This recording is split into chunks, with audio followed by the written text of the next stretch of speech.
안녕하세요. 달려라 병원의 박재범 원장입니다. 저희 병원에서 리제네텐을 이제 많이 쓰고 있는데 리제네텐을 써보면 써볼수록 참 좋은 것 같아요. 제 개인적인 생각으로는 앞으로는 이 방향으로 계속 흘러가지 않을까 그런 생각을 감히 할 정도로 결과도 좋고 환자분도 만족도가 높은 것 같습니다. 저희 병원에서 한 100건 정도 써본 것 같아요. 100건이면은 상당히 많은 경험이 쌓인 거라고 생각을 하거든요. 환자분들에게 이 영상이 도움이 되었으면 좋겠습니다.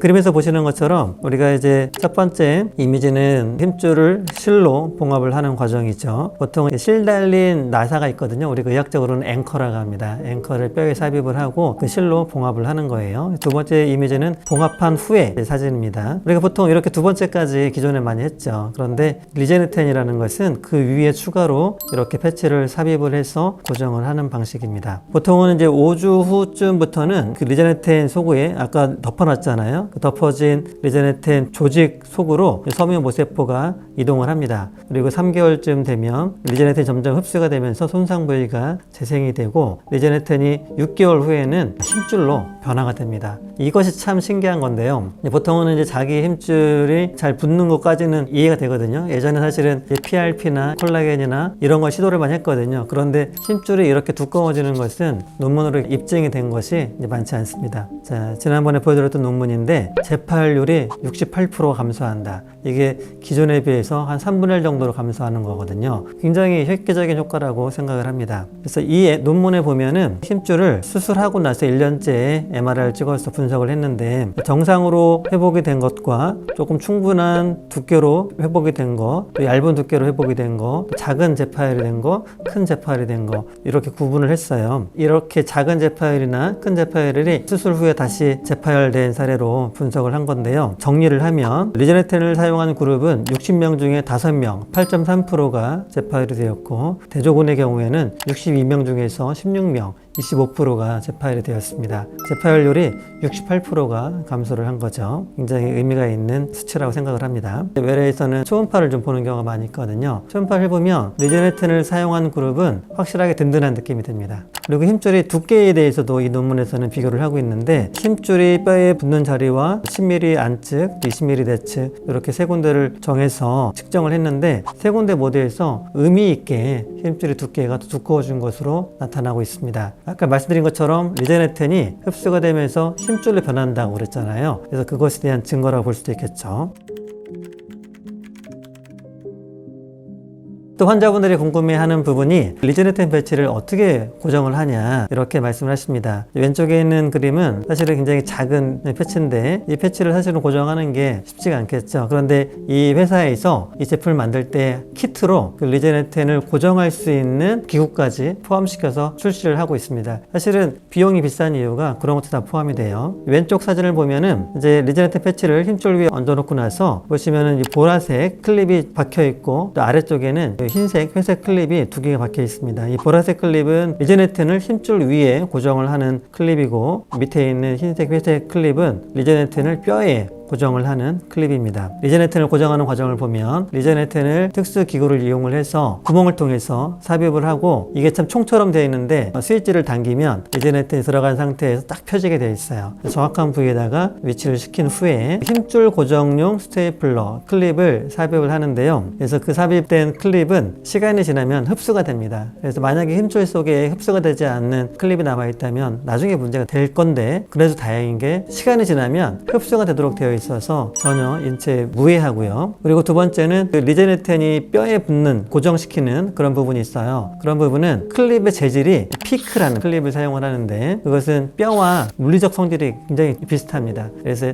흡수가 되지는 않지만 인체에 남아있어도 큰 문제가 되지 않습니다. 자, 여기 보면은 세트에 포함된 기구들이 있죠. 이 파란색으로 표시를 한 부분이 리제네텐을 삽입을 하는 도구입니다. 그리고 보라색으로 된 부분이 힘줄에 리제네텐을 고정하는 기구이고요. 있고요. 총처럼 되어 있는 것과 이 파란색 클립으로 된 부분이 리제네틴을 뼈에 클립을 삽입을 하는 도구입니다. 여기 그림을 보시면 힘줄에 삽입을 하는 클립을 넣는 그림인데요. 이제 실제로 보면 우리가 수술할 때 파열된 모습이 이렇게 되어 있거든요. 이 위에 부분이 힘줄인데 힘줄 부분이 밑에 뼈에 붙어 있어야 하는데 지금 떨어져서 구멍이 생겨 있는 거예요. 우리가 의학적으로 이것을 회전근개 파열이라고 표현을 합니다. 이 부분을 이렇게 실 달린 나사 앵커를 삽입을 해서 봉합할 준비를 하고 있는 거고요. 봉합을 끝난 후에 모습이 이렇게 됩니다. 사실은 기존에 이렇게 많이 했죠. 사실 이렇게 해도 결과가 굉장히 좋은데 재파열률을 더 감소시키기 위해서 리제네틴을 삽입을 하는데 리제네틴을 특수 도구를 이용을 해서 딱 넣고 스위치를 당기면 이렇게 리제네틴이 펴지고요. 정확한 위치에 놓는 것도 사실은 굉장히 경험이 필요해요. 정확한 위치를 잡고 힘줄 클립을 삽입을 하고 있습니다. 보통은 6개나 7개 정도 삽입을 많이 해요. 첫 번째 거를 삽입을 했고 두 번째 거, 세 번째, 안쪽을 고정했으면 리제네틴 고정용 도구를 빼고 추가로 더 고정을 합니다. 리제네틴이 약해서 찢어지는 경우가 있거든요. 그렇지 않도록 조심을 해야 되는데 이것도 역시 경험이 좀 필요합니다. 어느 정도 고정을 했으면 이제는 리제네틴을 뼈에 고정을 하는 기구를 삽입을 합니다. 기구를 정확한 위치에 위치를 잡는 것이 중요합니다. 위치를 잡았고요. 이제 뼈는 구멍을 뚫어야 하기 때문에 이제 병원에 수술실에서 쓰는 망치가 있어요. 그 망치로 구멍을 내고 클립도 그 망치를 이용해서 삽입을 합니다. 보통은 2개 정도 삽입을 해요. 두 번째 뼈에 삽입을 하는 클립을 넣고 있습니다. 사실은 이렇게 하면 수술이 끝난 거거든요. 리제네틴을 삽입을 하는 과정이 실제로 얼마나 걸렸을까요? 한 2, 3분 걸리는 것 같은데요. 삽입을 하고 나서 찍은 사진이죠. 보시는 것처럼 경험이 충분히 쌓이면 이렇게 쉽게 할 수 있어요. 그리고 특히 이 비용이 작으면 솔직히 뭐 문제가 있어도 다시 한번 한다거나 이렇게 할 수 있는데 비용이 굉장히 비싼 거기 때문에 한 번 할 때 신중하게 정확하게 잘해야 돼요. 큰 경험이 필요합니다. 자, 그리고 이제 리제네틴을 사용하면 좋은 경우, 이런 경우 환자분들이 저는 리제네틴을 써야 할까요? 이렇게 묻는 분들이 많이 있어요. 저는 사실은 모든 환자에 다 썼으면 좋겠어요. 그런데 비용 문제가 있기 때문에 환자분들에게 다 권할 수는 없어요. 하지만 재파열 가능성이 조금 높다고 생각이 되는 경우, 또 재파열이 걱정이 되는 경우 또 쓸 수가 있다고 생각을 합니다. 힘줄이 질이 좋지 않은 경우, 또 이미 수술을 했는데 다시 파열된 경우, 그래서 재수술을 하는 경우, 그리고 파열의 크기가 큰 경우, 이런 경우가 해당이 되겠습니다. 그런데 이제 진짜 봉합이 안 될 정도로 파열의 크기가 큰 경우가 있거든요. 안으로 너무 많이 말려 들어가서 그런 경우에는 리제네틴을 쓰는 게 조금은 제한적이에요. 왜냐하면 아까 말씀드린 것처럼 리제네틴의 효과는 생물학적인 효과가 있는 거거든요. 그래서 어느 정도 자기 힘줄을 충분히 봉합을 하고 덧대서 그 힘줄이 잘 붙도록 하는 거거든요. 그런데 힘줄이 봉합도 안 되는데 리제네틴만 붙여놓는다고 해서 큰 의미는 없겠죠. 자, 그럼 질이 좋지 않은 회전근개 힘줄이라는 게 어떤 거냐? 환자분들이 쉽게 이해할 수 있도록 제가 말로 표현을 해봤는데 이 얇은 힘줄, 가장 흔한 경우고요. 그리고 푸석푸석한 힘줄. 원래 건강한 힘줄은 만져보면 좀 탱탱하거든요. 그런데 뭔가 찔러보면 푸석푸석하게 들어가는 힘줄이 있고, 갈라져가지고 너풀거리는 힘줄, 그리고 또 힘줄이 여러 층으로 이렇게 나눠진 경우가 있어요. 그런 경우도 해당이 되겠고, 또 재파열된 힘줄, 이런 경우가 질이 좋지 않은 힘줄이라고 할 수 있겠습니다. 이런 경우에는 언제든지 리제네틴을 고려하는 게 전 좋다고 생각을 합니다. 첫 번째 사례를 한번 보겠어요. 기존에 수술을 했던 분인데 다른 병원에서요. 수술하고 나서 재파열이 되었습니다. 기존에 수술할 때 사용했던 실들이 보이고 있죠. 이 실들을 제거를 하고 봉합할 준비를 하고 있습니다. 그리고 봉합을 한 후에 이제 사진인데 사실은 이 정도 봉합이면은 충분히 봉합이 잘 되었어요. 하지만 말씀드린 것처럼 재파열된 경우에는 힘줄의 치유력이 좀 감소했다라고 판단을 하기 때문에 또다시 재파열될 가능성이 높거든요. 이런 경우에 환자분에게 설명을 하고 리제네틴을 시행을 했습니다. 리제네틴이 잘 얹혀져 있는 이 모습이고요. 두 번째 사례를 보면 힘줄이 많이 끊어져 있는데 위에 부분이 이제 힘줄이고요. 아래 부분이 뼈거든요. 그래서 뼈에서 힘줄이 떨어져서 있는 것을 우리가 회전근개 파열이라고 보통 얘기를 합니다. 그래서 보통 회전근개 파열은 다른 힘줄 파열과 달리 이렇게 구멍으로 확인이 됩니다. 그래서 이 구멍의 크기가 꽤 커요. 이분도 역시. 그래서 대파열 이상은 되는 걸로 판단이 되고요. 잘 정리를 해서 봉합을 했습니다. 봉합이 잘 됐어요. 그래서 웬만해서는 힘줄의 파열의 크기가 크더라도 하더라도 경험이 많은 의사라면 잘 원래 힘줄을 찾아서 봉합을 하는 것은 대개는 이 정도면 큰 문제는 없습니다. 하지만 파일이 크기 때문에 봉합이 잘 되었지만 리제네튼을 보강을 했습니다. 리제네튼을 한 모습이죠. 이렇게 리제네튼을 한 모습을 보면 참 든든합니다. 그리고 이제 세 번째 사례인데요. 이분은 힘줄 파일 크기가 크진 않아요. 하지만 보면은 그 끊어진 부분이 너플너플하죠. 힘줄의 질이 좋지 않거든요. 이런 분들은 또 만져보면 좀 실제로 푸석푸석한 느낌도 있습니다. 그래서 봉합을 한 후에 사진이고, 그리고 리제네튼을 덧댄 사진입니다. 그리고 이 네 번째 사례를 보면은 힘줄이 아까 봤던 거에 비해서 조금 얇은 느낌이 좀 있죠. 힘줄이 이제 오랫동안 이제 힘줄 파열된 게 방치가 되고, 또 나이가 들면서 힘줄이 위에 있는 뼈에 눌리면서 얇아지는 경우가 많이 있습니다. 이렇게 얇은 힘줄인 경우에는 당연히 재파열될 가능성이 높겠죠. 그래서 이런 경우에도 준비를 해서 이제 봉합을 하고, 봉합을 한 후의 모습인데, 보시면은 봉합이 잘 되어 있어요. 예전에는 이렇게 치료를 했는데 요즘에는 조금 더 잘 붙게 하기 위해서 이렇게 리제네튼을 사용을 합니다.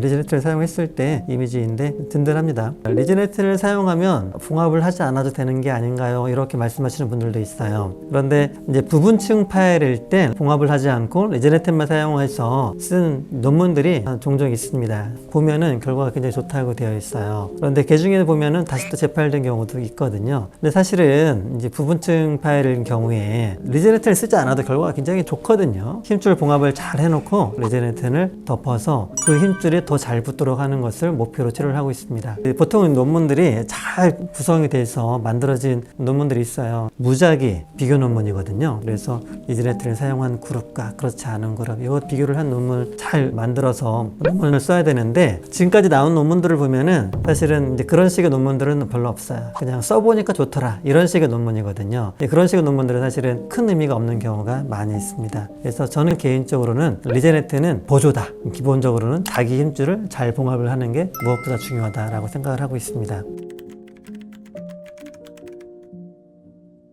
개인적인 경험으로 보면은 진짜 그런 것 같아요. 리제네튼을 사용하신 분들 보면은 그렇지 않은 분들에 비해서 조금 더 덜 아파하는 것 같거든요. 그것도 물론 아까 말씀드린 대로 추가적인 연구가 더 필요하다고 생각을 합니다. 제가 이제 쓰면서 느끼는 경험인데요. 그런데 실제로 보면 수술 후 통증이 굉장히 중요합니다. 왜냐하면 완판 상태가 오래 지속이 되면 재활이 좀 힘들어지거든요. 근데 재활이 힘들어지면 그만큼 회복 기간이 더 길어집니다. 환자분들도 하루하루가 더 힘들고, 보통은 이제 리제네튼 속에 있는 콜라겐이 초기 염증을 좀 잡아주는데 역할을 하는 게 아닌가, 그렇게 생각을 하고 있습니다.